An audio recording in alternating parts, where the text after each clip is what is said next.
Bonjour à tous, je suis super contente de vous retrouver aujourd'hui pour une nouvelle vidéo. Aujourd'hui, ça va être une vidéo astuces, mes astuces professionnelles. Si vous ne le savez pas, je suis maquilleuse. Ça a commencé par un sondage, des questions en fait en story sur mon Instagram. N'hésitez pas, vous avez mes réseaux sociaux en barre d'infos si jamais ça vous intéresse de m'y suivre. Et donc, je vous avais posé des questions, eh bien, de quoi vous aviez besoin, en fait, précisément, pour, en conseil pour vous maquiller, pour voir un petit peu, trouver des idées pour une prochaine vidéo. Et il y avait énormément de questions, en fait, sur les problèmes de préparation pour le teint. Donc, je me suis dit que j'allais vous faire une vidéo astuce spéciale, préparation pour le make-up. Préparation du teint, surtout, ça va être le sujet d'aujourd'hui. J'ai grandement, longuement réfléchi à ce que j'allais vous dire de neuf, parce que j'avais envie d'éviter de me répéter, d'essayer de trouver des choses que je ne vous avais pas encore dit ou sur lesquelles je m'étais pas attardé trop longtemps. J'ai réfléchi, j'ai mis des thèmes, j'ai essayé de trouver voilà des choses que je ne vous avais pas encore dit. J'ai tout mis des notes pour pas oublier ce que j'allais vous dire, parce que j'ai tendance quand je parle maquillage à m'étaler et à me disperser, et après je passe 3 heures à éditer parce que je divague. Donc il y a 6 points, 6 astuces plus ou moins courtes que je vais vous donner aujourd'hui pour préparer votre teint. Alors plus que des astuces, c'est surtout des conseils et des choses auxquelles vous n'avez peut-être pas pensé et vous vous dites pourquoi j'arrive pas à appliquer mon fond de teint, ou pourquoi mon sébum brise tout, pourquoi ça m'embête, etc. Donc je vais vous expliquer quelques petites choses. Donc le premier point sur lequel je voulais insister un petit peu, c'est que vous devez faire attention quand vous réfléchissez à la façon dont vous vous maquillez, aux textures et aux superpositions des matières sur votre visage. Je m'explique. On ne prépare pas sa peau de la même manière que si on va se maquiller ou si on ne va pas se maquiller. Pourquoi? Eh bien tout simplement parce que vous avez la peau sèche, imaginons. J'ai un poil là sur le nez? Ah non, il est sur mon doigt. Donc, imaginons, je vais vous faire des exemples parce que au début je me suis dit je vais me maquiller pour vous montrer aussi, mais et j'ai pas tous les types du pot du monde pour vous montrer ça en vidéo, donc ça va être une vidéo explicative aujourd'hui. Imaginons que vous avez la peau très sèche. Donc vous allez appliquer une crème très nourrissante avec du beurre de karité à l'intérieur, avec des céramides pour réparer votre épiderme, avec enfin tout ça. Les matières que vous allez mettre dessus sont hyper importantes. Donc vous mettez votre crème très nourrissante. Vous avez la peau sèche, vous vous dites je vais mettre mon fond de teint hyper nourrissant, hydratant, machin et tout par-dessus. Vous avez peut-être la peau sèche, mais alors déjà souvent il y a des mauvais diagnostics de peau, on confond souvent peau sèche, peau déshydratée, etc. J'ai déjà eu des personnes qui m'ont dit qu'elles avaient la peau hyper grasse alors qu'en fait elles avaient surtout la peau sèche, la peau déshydratée, parfois même.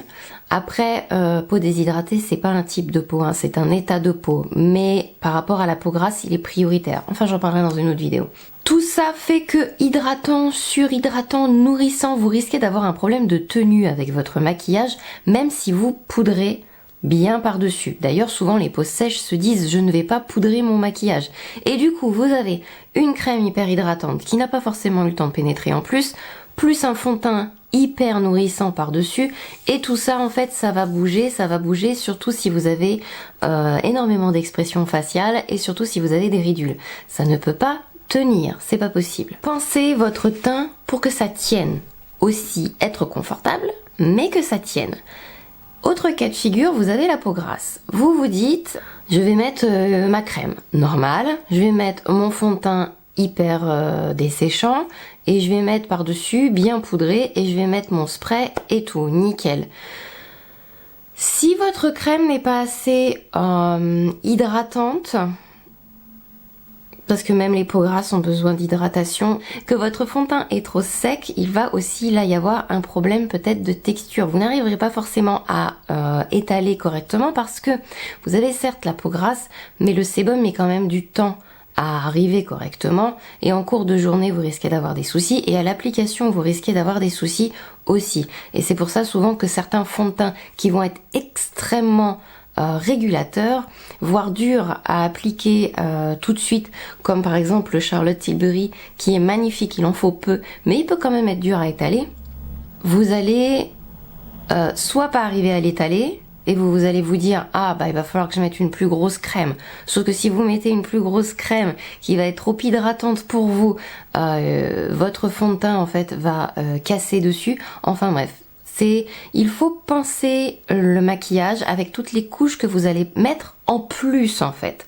Vous faites vos soins, certes, la routine peut être parfaite quand vous allez en fait rien mettre derrière, parce que vous allez passer votre journée, machin, crème solaire, machin et tout. Mais avec le maquillage, il faut penser que vous mettez des choses en plus. Par exemple, vous avez la peau mixte, essayez peut-être, si vous voulez mettre un fond de teint très hydratant, à mettre par rapport à d'habitude une crème, un gel plus qui est moins hydratant parce que vous allez rajouter une couche hydratante derrière.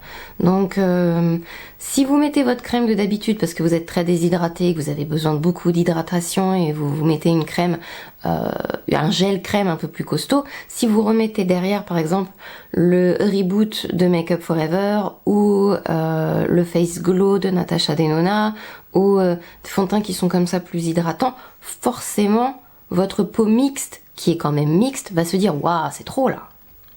Qu'est-ce que tu fais? Essayez comme ça de réfléchir à la compatibilité entre vos produits en fait et aux textures. Si vous voulez, c'est comme le anti-cerne sur le fond de teint, si votre fond de teint est très hydratant, essayez d'avoir quand même un anti-cerne qui est certes confortable mais qui glisse un tout petit peu moins parce que sinon les deux vont glisser et là dans vos ridules ça va partir partout. Ensuite, mon deuxième conseil, une fois qu'on a parlé de tout ça, c'est de séparer votre make-up de votre visage. On me demande, alors il y a une grande question de primer par exemple où on me dit, je dis que les primers ne sont pas forcément tout le temps nécessaires. Il y a des maquilleurs qui adorent les primers, il y en a qui n'aiment pas ça, je dirais que ça dépend. Je dirais qu'on a surtout besoin de primer dans les cas extrêmes.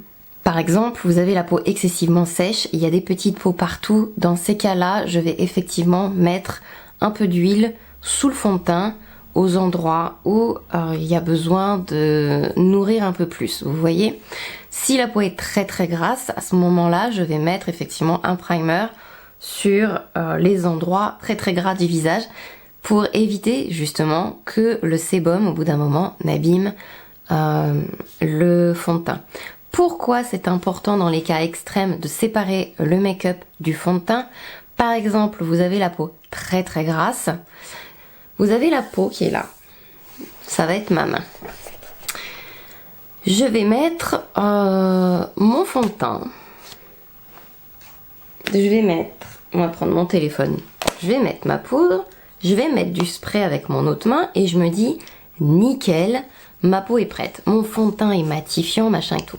Faut bien se dire que ça reste que du maquillage. Il va être parfait pour quelques heures. Ça va pas être pour toute la journée. Pourquoi c'est important de mettre un primer ou de mettre quelque chose qui sépare votre peau du fond de teint? C'est-à-dire que d'un point de vue extérieur, votre fond de teint va être parfaitement protégé. Il y a de la poudre, il y a du spray, il y a tout ce qu'il faut. Il va résister aux larmes parce que les larmes vont être par-dessus. Il va résister à la chaleur extérieure, ça va résister aux intempéries, etc., etc., aux bisous, machin et tout. Seulement de ce côté-là, il y a la peau qui est directement en contact avec le fond de teint. Et les huiles de votre visage, le sébum que vous sécrétez, c'est pas de l'extérieur qui vient, c'est de ce côté-là. Au bout d'un moment donné, de toute façon, vous allez avoir la peau. Après ça peut être valable aussi pour tout ce qui est rides du visage, pores apparents, tout ça en fait. C'est que au bout d'un moment donné, votre peau elle est là, elle est directement en contact avec le fond de teint qui est juste là. Il n'y a rien qui les sépare en fait. Le soin prépare la peau, ça l'hydrate, etc. Mais ça ne fait pas barrière avec votre fond de teint. Donc si vraiment il y a un problème de tenue, si c'est l'été, si je teste souvent sans primer en fait, à moins que la cliente me dise qu'effectivement elle est vraiment très grasse, et dans ces cas-là, je la crois sur parole, on fait un test comme ça pour commencer, je mets un primer avec en dessous du fond de teint pour séparer les deux. Et dans ces cas-là, en fait, effectivement, vu que j'ai mon primer qui sépare du visage, eh bien déjà, on aura nettement moins de problèmes de... Le fond de teint va mieux agripper la peau déjà, et il y aura moins de sébum qui va percer et transpercer et séparer mon fond de teint que j'ai mis du temps et de l'amour à appliquer. Donc bien sûr, je le fais dans des conditions extrêmes, peau très grasse, il fait très chaud, je le fais aussi. Donc primer, vous pouvez aussi, si vous avez la peau très grasse, juste appliquer de la poudre. Il m'arrive de faire, je fais les soins et je vais mettre de la poudre. Alors il faut de la poudre transparente, donc la Laura Mercier, la RCMA, une poudre transparente. Et en fait, je poudre, alors c'est légèrement poudré, hein, vous travaillez bien la poudre dans les poils de votre pinceau et vous tapotez les zones où c'est vraiment très très gras. Et déjà, rien que ça, dans les cas extrêmes de peau grasse, après je peux mettre n'importe quel fond de teint, le Reboot, pour les peaux mixtes aussi c'est très très efficace. Si vous n'avez pas envie de mettre de primer, vous poudrez les zones de votre visage où c'est très très gras. Vous attendez et vous appliquez votre fond de teint par-dessus. Là aussi, c'est comme le primer. Vu que au niveau de votre peau, il y a quelque chose qui va séparer du fond de teint, votre fond de teint va se casser beaucoup moins vite, voire pas du tout, et vous allez pouvoir vous être maquillé jusqu'à 5 h du matin. Le spray aussi, juste avant le fond de teint, ça peut être très efficace. C'est ce que j'ai fait aujourd'hui, parce que j'ai la peau mixte qui fait beau d'un coup maintenant. Mais selon les activités que je vais faire dans la journée, soit poudre, soit spray, vous pouvez le faire avec les sprays qui contiennent du PVP. Là, je parle vraiment des conditions extrêmes où vous voulez que votre fond de teint traîne très longtemps. Pas un spray hydratant du coup, mais vraiment un spray avec du PVP à l'intérieur, avec des polymères, parce qu'il faut qu'il crée le film entre votre peau et le fond de teint. Voilà, on sépare les deux. Mon autre conseil donc, qui rejoint un peu celui-là, parce que je vous ai dit que j'en mettais juste sur la zone T, juste là, juste là, c'est de... je dis souvent que le maquillage, c'est de fines couches, de plein de choses pour garantir une meilleure tenue, mais aussi des endroits précis de votre visage. S'il y a la peau qui est plus sèche, je ne vais pas poudrer partout. Il y a des endroits du visage sur les peaux sèches qui n'ont absolument pas besoin d'être poudrés. Je veux dire, il y a par exemple ici, à moins qu'elle se touche, mais dans ces cas-là, juste un très bon spray, ça suffit. Parce que souvent, on fait comme ça avec la main, etc. Donc c'est pour pas avoir tout le fond de teint sur la main et plus rien sur le visage. Mais par exemple, je vais poudrer uniquement là où j'ai mis de l'anti-cerne, légèrement sous les yeux, peut-être légèrement ici pour pas qu'il y ait trop de reflets au niveau du photographe. Ici... J'utilise souvent des petits pinceaux et pas des gros pinceaux pour appliquer. Tout ce qui est, par exemple, produit pour combler les pores, si vraiment, c'est très rare que j'en utilise, mais bon, ça peut arriver. Je vais en mettre que là, ça sert à rien. En plus, c'est des produits qui sont souvent pleins de silicone, ça ne sert à rien d'en mettre sur tout le visage parce que les produits qui contiennent un petit peu de silicone au niveau de la base ne sont pas forcément compatibles avec les produits que j'ai mis en dessous et les produits que je vais mettre au-dessus. Donc du coup, je préfère éviter de m'embêter à réfléchir, surtout que quand je maquille quelqu'un, je dois aller super vite. Donc vraiment, je fais très précisément les choses. C'est pareil, si je poudre avant le fond de teint, je réfléchis aux endroits où vraiment il y a des zones grasses. Donc je demande à la personne si elle brille vraiment de partout ou si c'est précis. En général, elle va dire que c'est le front, éventuellement le nez, éventuellement un peu le menton. C'est pas partout sur le visage en fait. Donc plus vous êtes précis avec votre application et plus déjà vous cumulez moins de matière partout. Donc vous avez un maquillage qui est beaucoup moins lourd visuellement et au niveau de la sensation aussi. Et plus c'est joli quand même. Et moins vous avez de problèmes de compatibilité aussi. Autre astuce, La crème pour les yeux, ma préférée, c'est la Eye Repair Cream de CeraVe. Il y a aussi la crème à l'avocat de Kiehl's que j'aime beaucoup, beaucoup. J'aime les textures en fait qui sont... Faut que j'en rachète, tiens. Qui sont lisses. Légèrement baume, comme un gel crème en fait. Mais légèrement, on sent en fait que ça fait comme une pellicule de confort. Mais sans gras, c'est très hydratant. Dans la CeraVe en plus il y a plein de bonnes choses. Il y a des céramides, il y a de l'acide hyaluronique. C'est une de mes crèmes préférées et elle est formidable pour préparer le dessous des yeux, mais aussi pour préparer les zones où il y a des squames. Je pense souvent au nez, où c'est souvent une zone où il y a des squames. Ça peut m'arriver par exemple moi d'en avoir là. Dernièrement j'ai utilisé une autre crème pour les yeux. Je suis revenue à celle-ci parce que elle prépare la peau comme personne. Mettre un petit peu de crème pour les yeux en fait comme ça avec cette texture un peu... Si vous avez cette crème vous voyez quelle texture je parle. Un peu gel crème mais comme un baume, un gel baume. Et vous en mettez donc là où vous avez donc des squames et c'est hyper efficace et le fond de teint s'applique super bien dessus. Ensuite, ma cinquième astuce auquel personne ne pense jamais, en termes de préparation du teint, au moment où vous mettez votre crème, en dehors de la compatibilité, par exemple moi je maquille, ça va surtout être utile pour les maquilleurs professionnels ce que je vais dire là, parce que normalement vous avez le temps de voir, de connaître votre peau quand vous êtes là tous les jours devant votre miroir, mais moi par exemple quand je ne connais pas la personne et souvent j'ai des clientes qui ne connaissent pas leur type de peau, j'applique ça sur le visage en couche quand même. Pas trop épaisse mais un peu.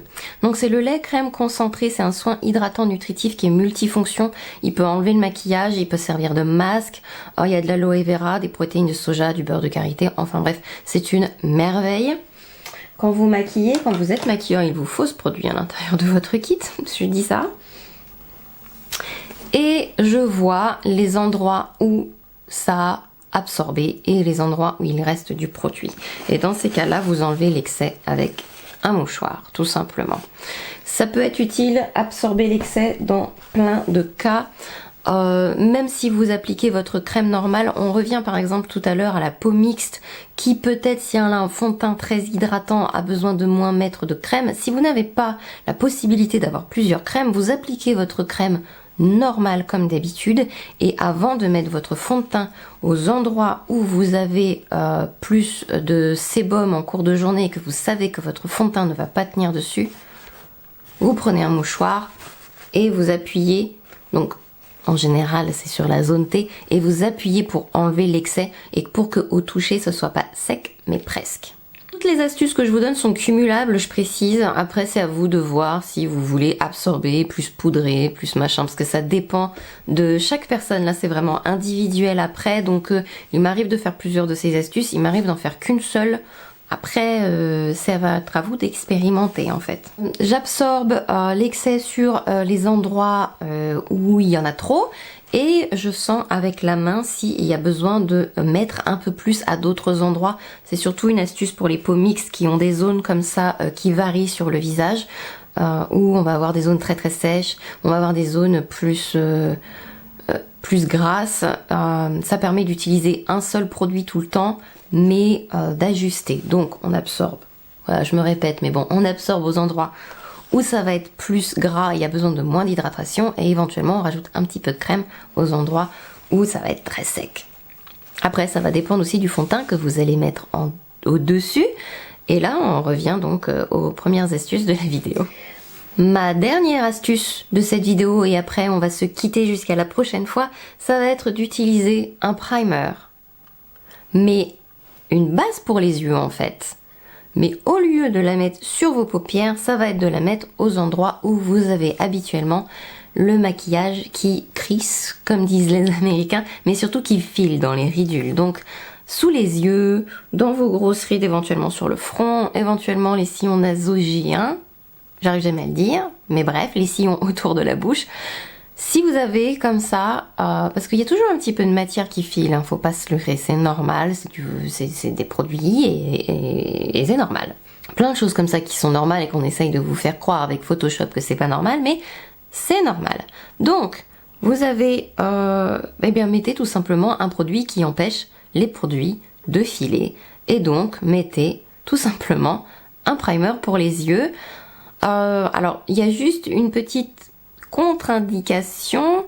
Surtout si vous avez la peau très sèche, faites attention au primer que vous allez mettre parce que souvent les primers sont justement un peu desséchants. Donc faites juste attention à ce petit détail. Dans les primers très hydratants, celui que j'aime bien c'est le Urban Decay Anti-Aging parce qu'il est plus hydratant. Il est transparent, donc les transparents vous pouvez les mettre sur d'autres zones de votre visage par rapport à ce que vous m'avez déjà vu utiliser où il y a des pigments à l'intérieur. Après sinon vous avez aussi la Tinted Smudge Proof Eyeshadow Base de NARS que vous me voyez souvent utiliser en coloré mais que vous pouvez utiliser en incolore et le mettre donc sur par exemple sous les yeux avant de mettre votre anti-cerne.